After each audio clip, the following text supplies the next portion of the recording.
I picked this song today because it kind of goes along with David's theme of near-death experiences. This song does talk about or insinuates the end of your life and death. And I want to dedicate this song to my grandfather, my mother's father. He was a pretty fussy old guy, and he could find something wrong with anything. And a lot of times growing up, you know, he would complain and whatever about just about everything. But one thing that he did right in his life is he took me to church.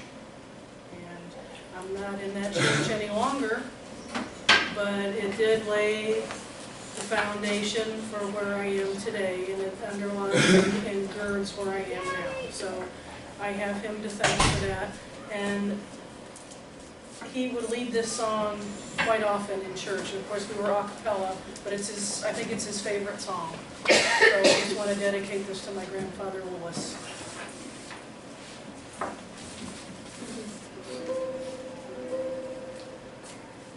When my way grows dreary, precious Lord, linger near.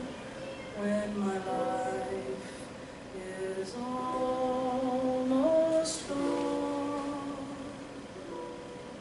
hear my cry, hear my call, hold my hand lest I fall.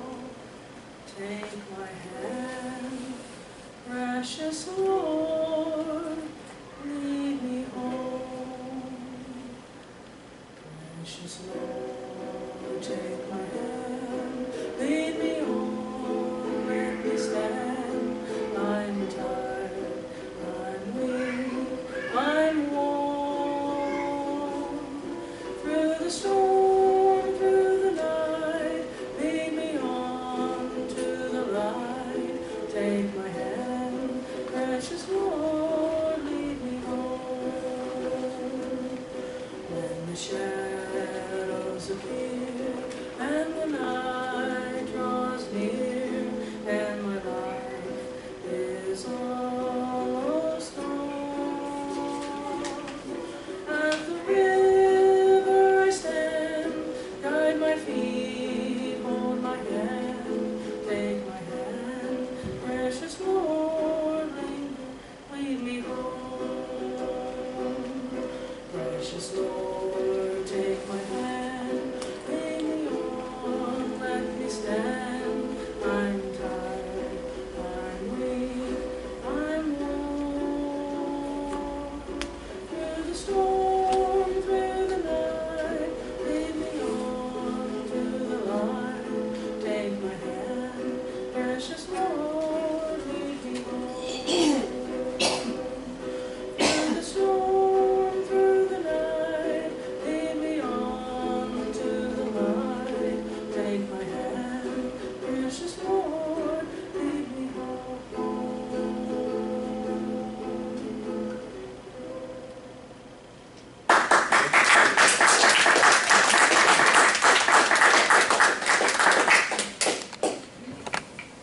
Beautiful. Thank you so much. And now, for our speaker, David Macon is going to talk with us near-death experiences.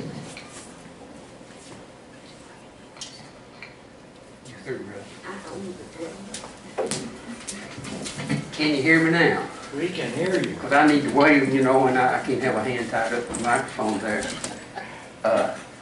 Please excuse me for coming up with the subject of synchronicity again, because I think Dixie must have my number because she rings my bell often. But this song that she just did. This is when you push to move your Okay, forward. good, okay. Written by Thomas Darcy in 1931. He was a minister. I don't know what, I doubt if he was a UU minister.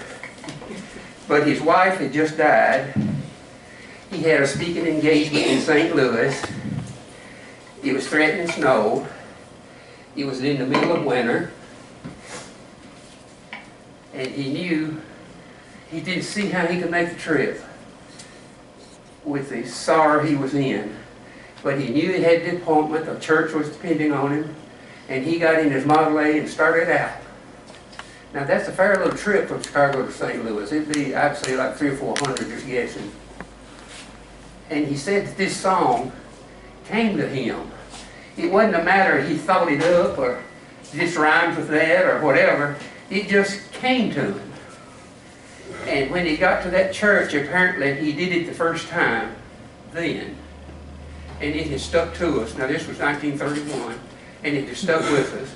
And the version I know has, I don't know what key you call it, but I think it's a D and F flat. And in the chorus, it sort of changes it, those flats, and it's just beautiful. In other words, I like the music even without the words to what I'm saying. Okay, enough for Dixie's synchronicity. She's got my number. Now let's see how our machinery works here. We've all seen that before. Now, how about that? Now, I interpret that emerging, Roger can straighten me out, but I interpret that to mean that we over the hump. We sort of got the politicking pretty much over, that kind of thing. And that we are on the way to becoming, what would we be called then, by the way? A UU association member. Association member. In other words, we need the A instead of the F there on the end. Okay. Yes, we are now. If somebody comes to town and is looking for a Unitarian church, we will show up. Right. And as I understand it, again, I think Roger or Barbara will correct me, but I think there's several hundred merging throughout the nation, if I'm not... Something like 138. About 138 like us out there struggling to get going. Okay.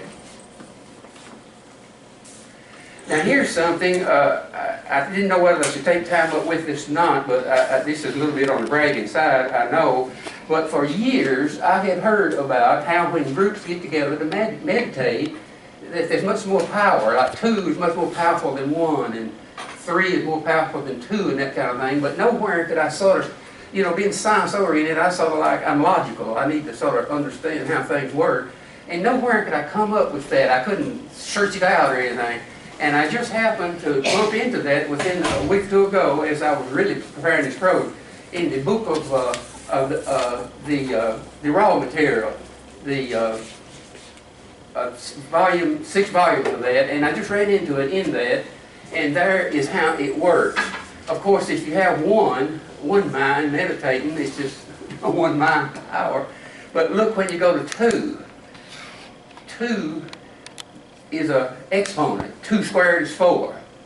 So 2 people have 4 times the meditation power of 1. Then we go to 3. 2 cubed is 8. Now you get the drift how we're going. And when we get down to 10, 2 to the 10th is over 1,024. Sounds like a computer lingo because that's when you're doing bits and bytes. That's one of the numbers that you run into there. But then that got me sort of thinking. By the way, I think we could probably work better if you have a question at the time, just signal and you raise your question, I'll say I don't know, and we move right on. Rather than wait till down the way and you forget and that kind of thing. So just stop me at the right time there. And now the next one. So I got to thinking, if you look at the top there, now this is a wave. This is, it's called a sine wave. Do what? There's a pointer. Oh, okay, all right. I'm more uptown than I knew I was. Wait a minute, The top one, that top, oh, right there. oh, ain't that something? My goodness.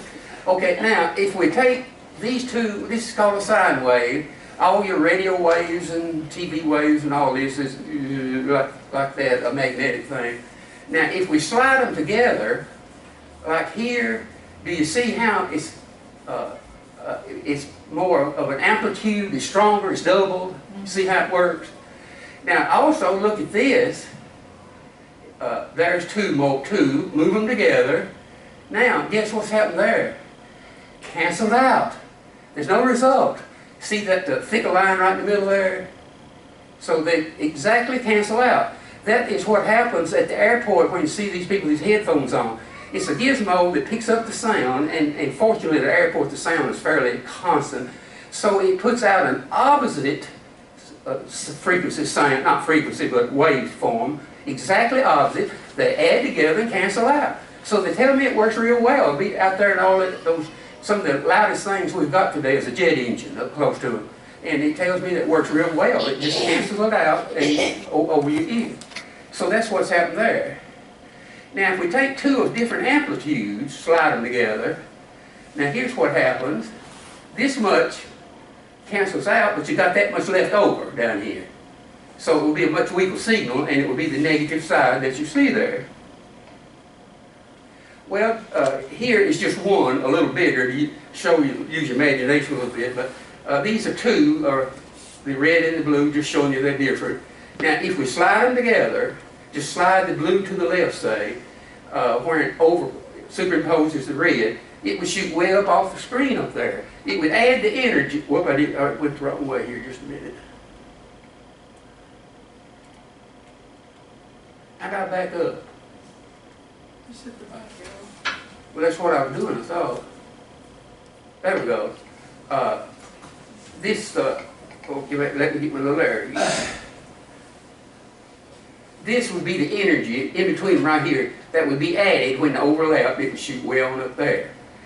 And then after going through that, it got me thinking, I don't think that's what it is. I don't think meditation is that kind of signal. And then I ran into, I think it's called different things like string theory. But when scientists got to looking at molecules, cells, atoms, parts of atoms, and on down smaller, you know what they ran into? There was no smaller part. It was just energy. It's called 0 point. And I really think meditation is dealing with 0 point. So I'm sort of still want to be educated along this line. Now I'll leave it at this because that's all I know about it, but I am interested. And I still think the power works, by the way. I'm not saying it doesn't work, but I'm saying I don't think we emit something like a radio or shortwave signal or anything. I think it's something way beyond what we are thinking about when we meditate. Okay, now here is the sources, and I think I have all of these here. The Law of One has 5 volumes. I only brought one. By the way, the Law of One is a research group in Louisville, and they've done most of their work in a little town called Milton. If you go up to Cincinnati and start down the river, from Cincinnati about 40 miles, you'll come to a ridge. That'll be Milton. And that's where they have done a lot of research. The Urantia book is big blue one here. Any of these you can come by and look at them, or if you want to take one home with you, just let me know, that'd be fine. And then other readings, I didn't pull too much from them, but Destiny of Soul and Journey of Souls. And there's all kinds of other books too. They just happen to be the ones I'm using. Now I pulled him up because he was electrocuted when he was in about his mid-20s. I don't mean he was killed, I mean he was somewhere hit with lightning and was dead for a while. And he wrote this book, and he was said that he was downloaded something he's supposed to do, sort of like a hospital or a healing place. And it got confused with him after he was back and around. It got confused, and some of the equipment he thought he needed just wasn't made yet. And so he gave it up. And what he does now, his full-time, I guess he makes his money off his books, I don't know. But his full-time is to be with veterans when they die. He travels over the country, just go in and stay with them the last day or two, talking to them about things like I'm going to be talking about. But here's the odd point that I want to make. Because Daniel, however how you say that, is from Charlotte, North Carolina. And I thought it interesting because I know a businessman there, Henry Delk, that runs some department stores. So I talked to Henry about it. I said, you ever heard of Daniel Brinkley? He said, oh yeah, sure, he's all about town. Says he was nothing but a big drunk. He just ran around just making fights until this happened. Well, now the message that I get there, we have to be careful about judging people. I don't think God picks people because they're good or that kind of thing. I think He sees the potential. I don't know, it works in mysterious ways. But to me, that's a message that you might just see the biggest bum out on the street, and a few years later, he might be one of the best guys in town. We just have to be careful about judging, I think, is what we're saying. We're mapping out the afterlife. Now let me say, some of you, if this is new to you, I can understand. There'd be some concepts sort of hard to take, I guess. Let's put it this way. I'll stand up a little, sit down a little. Let me put it this way. If I was a stone, it would be hard for me to realize that there's such a thing as a flower that can grow, produce a beautiful bloom, and a tree that could go up high and have a place for birds to roost and nest. It would just be beyond my imagination. You know, I just said, what in the world is going on? Well, now let's just take that we are a tree or a flower, and there's such a thing as people that can run around. They don't have to sit in one place and grow and do their thing. They can run around. They can talk to each other. They can just use their hands to do magical things, create things. But most of all, they know themselves. They have a conscience. They see there's life and death. Now, to a flower and a tree, that would just blow their mind. Well, now, why would it blow our mind if we talk in terms of, we're level 3, by the way. Stone is first density, flowers, trees, and animals are second density. Humans are third density. But there's also more densities. How about the fourth one? Now, will it blow your mind to say that if we, right now, are automatically in fourth density, each one of us know what the other's thinking? Now, whether that's good or bad, I'll let you decide. But if we says, you know, I'd just like to get off to myself, maybe it's a good book out by a little rippling brook, we'd be there. The mind is the creator. Now that just blows us away, doesn't it? But I don't think it blows us away any more than the rock is blown away by animals and flowers, etc. You get the drift of what I'm saying? So I guess to sum it up, I'd just like to say, I hope you can keep an open mind toward this.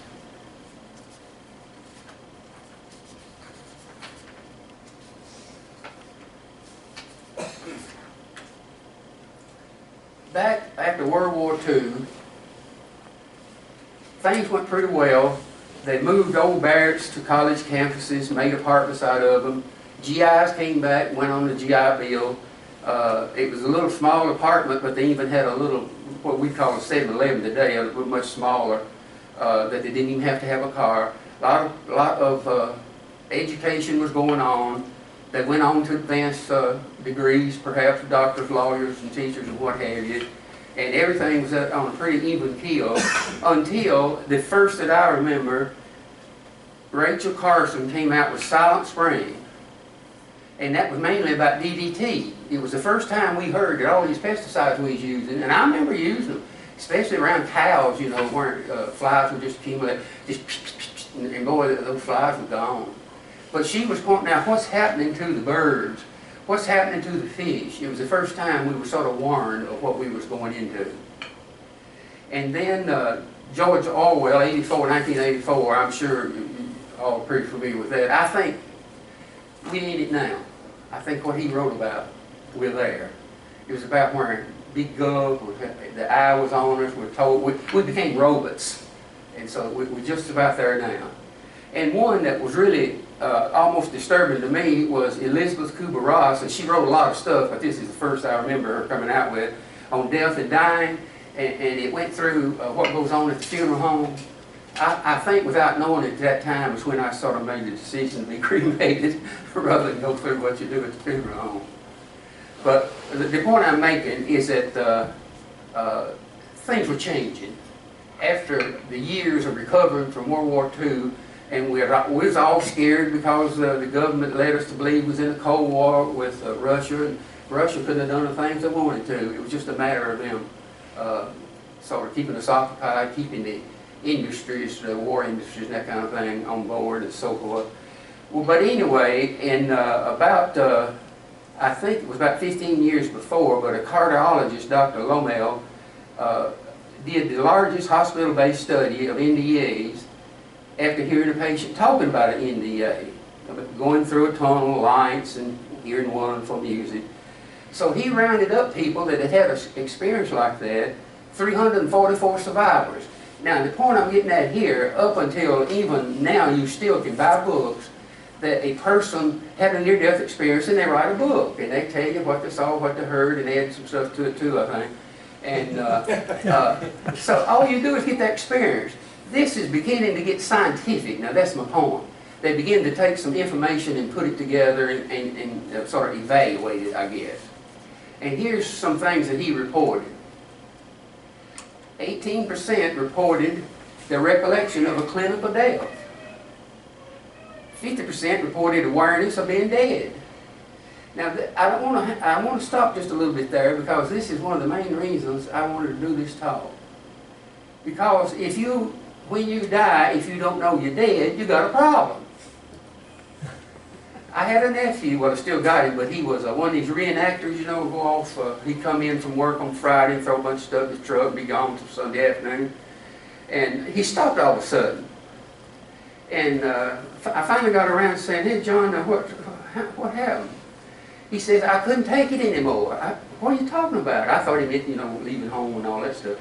And he says, they always camped out at a battleground, which was next to a part of a cemetery. And he says those weird sounds and goings on. And then I read of a man named Michael Gordon Scallion. He has visions and meditates, whatever. And he was at one of these battlegrounds one time, and he was just inundated with spirit people coming around him. And what it was is these young men had died suddenly, so young, they didn't know they was dead. That's a ghost. And it impressed him that something surely I can do. So he now, as he can, he goes to a cemetery somewhere, goes into a meditative state, and his mission and purpose is to explain to them what has happened, because they could say, well, that's been 150 years about, say.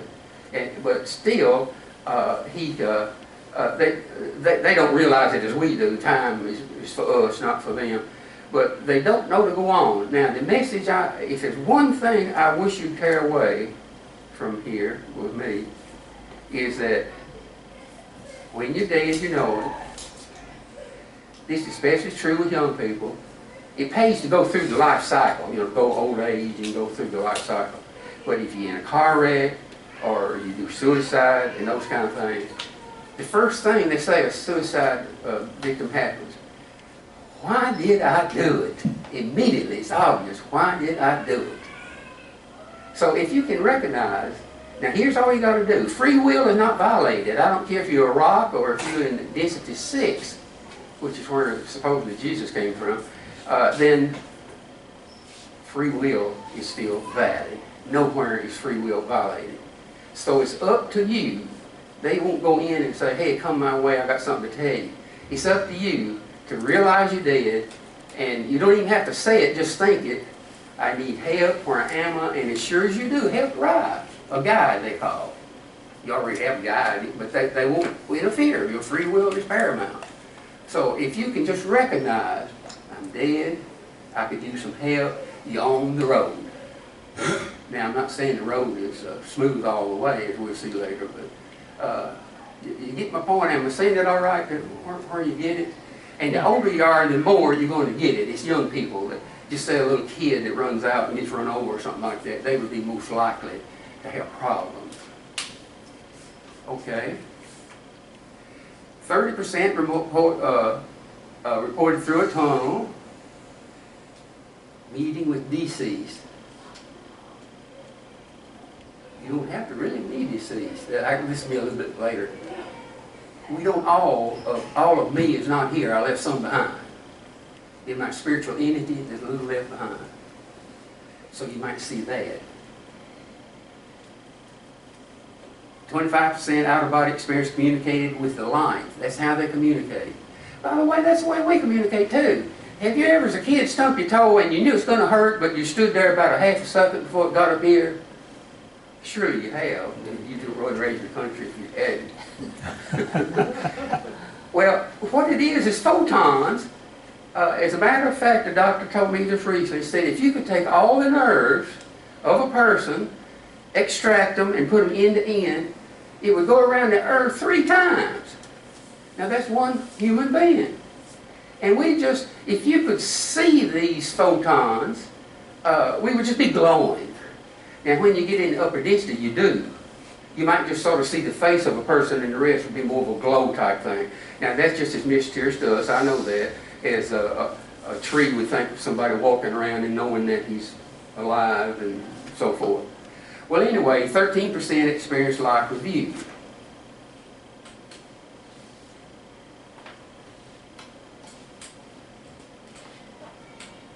Wait, I must be not pressing the right thing or something. Yeah, okay, we're doing all right. The typical thing is you'll find yourself floating over a dead body trying to convince people you're still there. Hey, don't you hear me? I'm still here. What you crying about? What you excited about? No response. There's one woman went through sort of a short life experience here, and she said there's a shoe on the ledge outside the other side of the hospital. Well, you're crazy. Well, somebody was interested enough they went and checked, and there was on a little ledge up high outside of the hospital. So you are seeing things that's for real. Some people say it's hallucinations and all that kind of stuff. We have a feeling of freedom and see a bright light with it drawing to the light. It's just like a magnet type thing that you tend to draw. But you see, you also are so attached and been here with this life so long, it's hard to turn loose. And I can vouch for that. I got junk I need to throw away, and I know I don't need it, but I just don't throw it away. Well, that's the way I think it would be then. But they say when you look at your body, it doesn't really mean anything to you. You don't think, hey, there I am. So, you're through with it. It's like you just carried your car to the junkyard. You got you another car now. You don't really care about the old one. But there is a tendency to drift toward that line. Now that's your guide, sort of a hint type thing. You don't really care too much about the funeral. A lot of people will hang around until after the funeral. They appreciate you sort of being there and attributes and that kind of thing. So many stays until after the funeral. That's something like 3 days or so. And at that time in their life, they can relate details of other lives, dates and locations, and many have been checked and verified. Other countries, other time eras, and so forth. That agrees with what Casey, some of his reading. Now remember, Casey was a healer, and he was, people just asked him questions and he'd answer, and so that's how something like this would come out. He wasn't doing reading, just sort of what happens after life. He was just trying to heal, and that was a sideline that would come up. Now when you see an A in the title up there, it means that there's a B. Isn't that smart?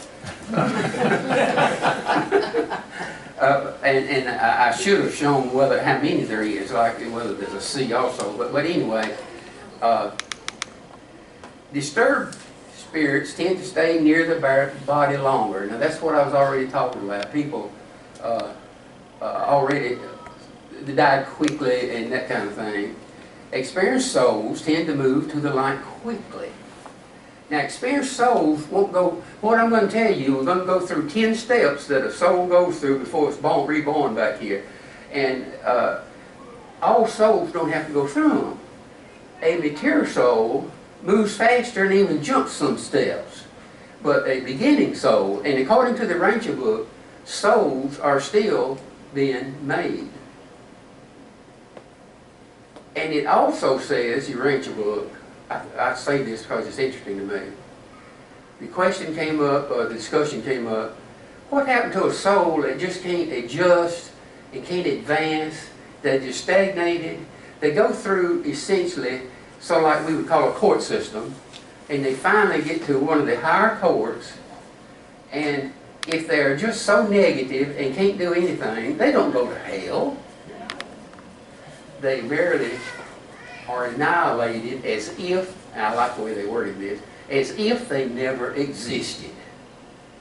Well, that's a big difference than being sent to hell, to me. Well, anyway, we'll move on here. Most souls end up in the grassy area with wildflowers and all their relatives and friends appear.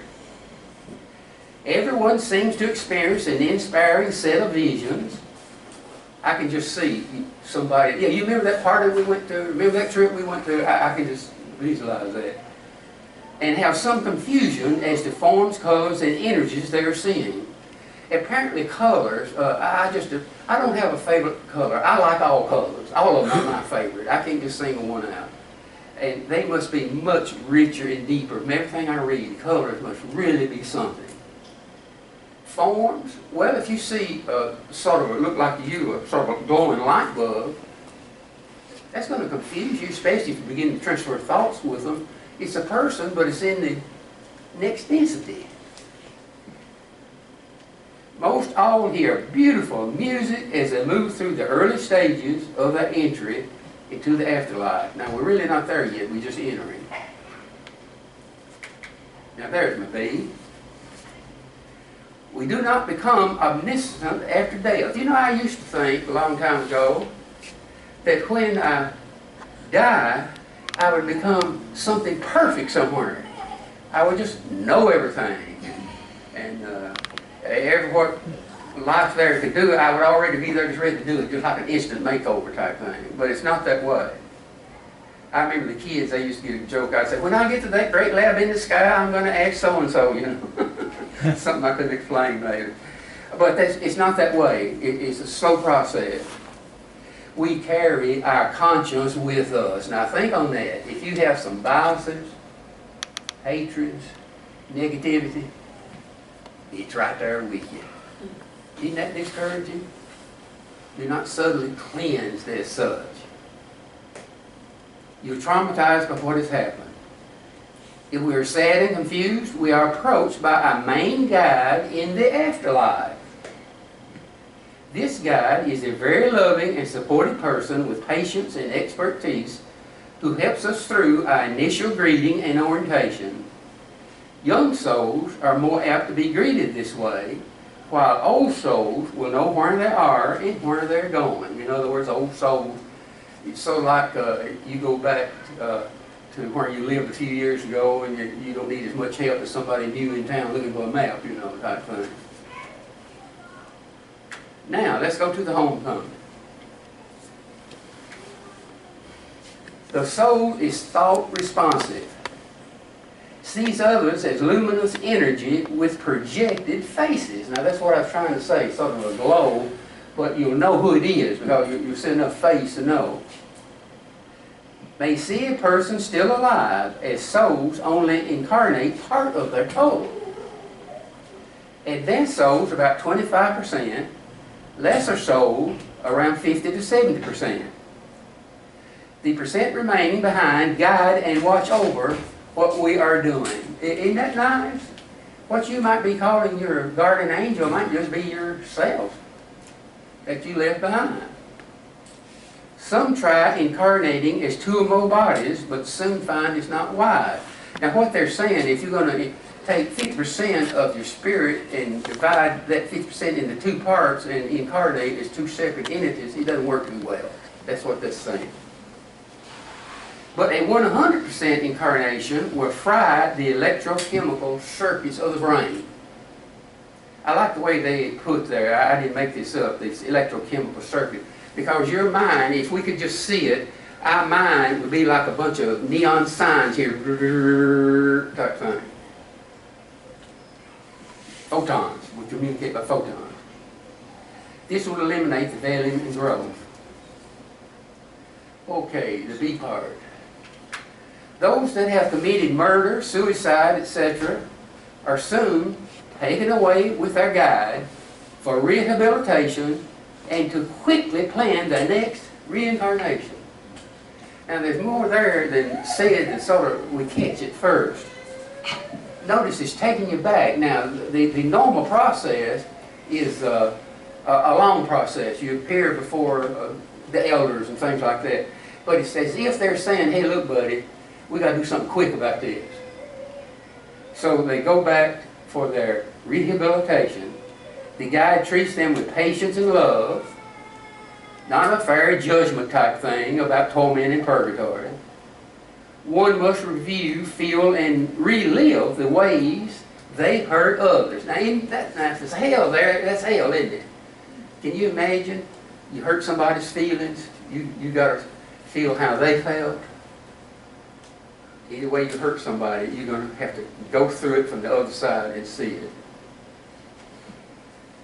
These souls spend an extended time in isolation, goodness, before they can remix with friends and loved ones as they are closely supervised. How are we doing, Marty? I think you're doing great. It's quarter till. I put it this way, we got a long way to go, and if you're interested, we can continue this later. If you're not, just let them know and whatever. But let me do the C right here, go to the next step. People first meet at the homecoming, remain at a distance as the soul returns to its soul group. We come from a group of about 15. It can vary from about 3 to 25, they say, but as an average about 15. And you tend to go through many lives together. In other words, I may have been a child of Edna at one time. She may have been my mother at one time. We just take on a role for our life according to what we need to learn. Yeah, I'll help you out on that. What do you want me to be? Your aunt? Uncle? Brother? Yeah, I'll help you out. I'll go with you. So we go from a group like that. Sort of think of it like a bunch of grapes hanging up here, and we're very closely related and stay together. Now that group also is part of a bigger group, like 1,000 or two. And they come in, you can sort of, well, now nobody really fits here. I better look around a little more and see just who. So I go to a bigger group. Now I sort of think, with Edna and me, I don't think I was in her little group of 15. I think I came from a side group somewhere. That's just me, just my logic type thing. I have no reason to think anything else. But anyway, the two individuals may have private communication. Let me go back. Full thought sharing is done with telepathic communication. I just look around, I know what the bird is thinking about. She's thinking when I'm going to shut up.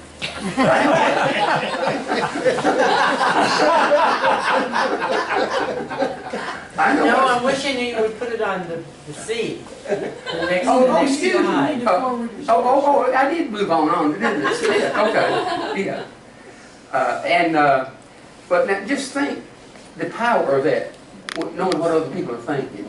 Doesn't that get rid of a bunch of dirty thinking? But, now I really like this one. Two individuals may have a private communication by touching each other.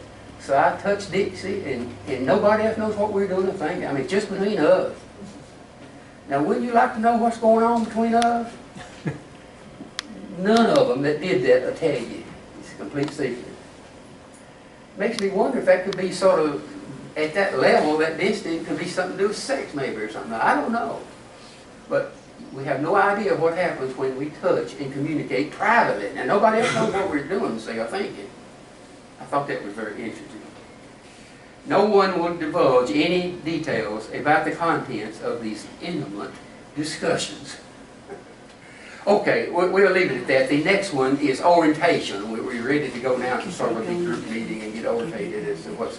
So like going to college, you know, you have your orientation, what's going to happen in the next 4 years or whatever. And it is, I would say, time. So let them know. If you want to continue later, that's fine with me. If you don't, that's fine too. So we'll cut it off right here at the orientation next step. Okay, so... Ask questions. Oh yeah, I thought you were going to ask questions as we went along. Yeah. Yes. Questions? I have to look at your sources, I guess, but people that wrote these We can't things, hear. they a microphone that we give her. Oh yeah, okay. I repeat it. People that wrote these This is, now they believe this is proven, or this is, No,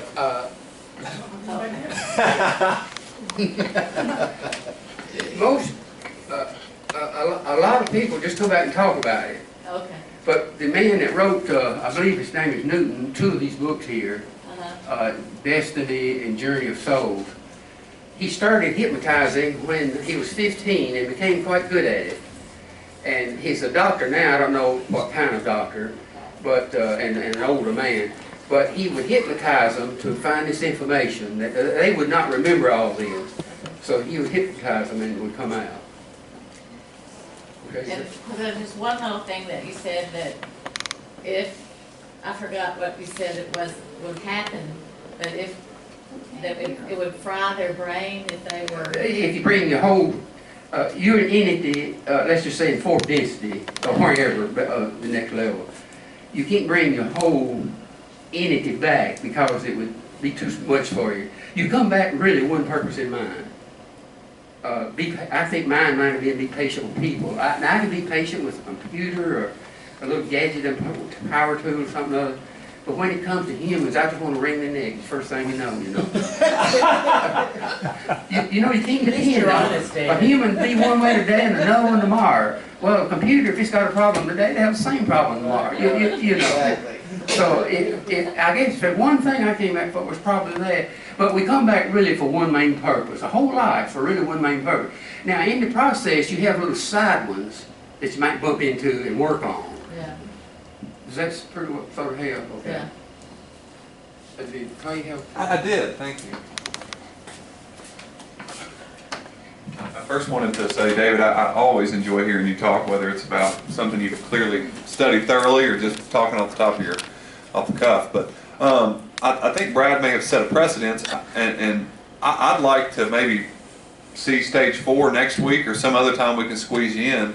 Like I said, I love hearing you talk, and I don't want people to think I'm suicidal, because I'm not, but the information you presented for the first time in my life, I may actually be looking forward to what's after this life. I think this I'm is, excited. I think it's fascinating stuff, and I hope that you'll maybe continue this discussion sometime down the road. So I just wanted to thank you. David, let me just throw this out as an idea. Did you have something? No, you you want- go ahead. Do Jews believe in an afterlife? Don't think so. I'm no expert on Jews, but don't think so. Well, that's my understanding, but I thought maybe somebody here might be more knowledgeable than me. You don't think so? No. Okay. It varies. Some do. Some do. Reform versus Orthodox Jews? It could be anybody. Okay. There's no dogma about it. I mean, there's not something that they're taught to believe, in other words. So they're variable. Okay. And I think it would be very different from what we would think of just a Christian viewpoint. The Sadducees, the line of the Sadducees did not believe in an afterlife. The who? The Sadducees. If you go through and read in the Old Testament, there was the Pharisees, the Sadducees, and there were others, but the Pharisees believed in an afterlife. They did. Sadducees did not. Did not. Okay. But David, don't the Jews that practice Kabbalah believe in reincarnation? Some do. Some do. I'm just not sure. I'm not too much on the Jews. I mean, education-wise. Go ahead. Go ahead, Ron. What I was going to suggest, David, is I think there's a lot of interest in what you've presented here. And it might be best to have a group outside of our Sunday speaker, because I've got speakers lined up through the middle of November. And I think if there's enough interest from people, which I think there is, that maybe we could do it outside, maybe after church service or something. An RE program, something like that. Would you be willing to do that? Whatever. What's the feeling of the congregation?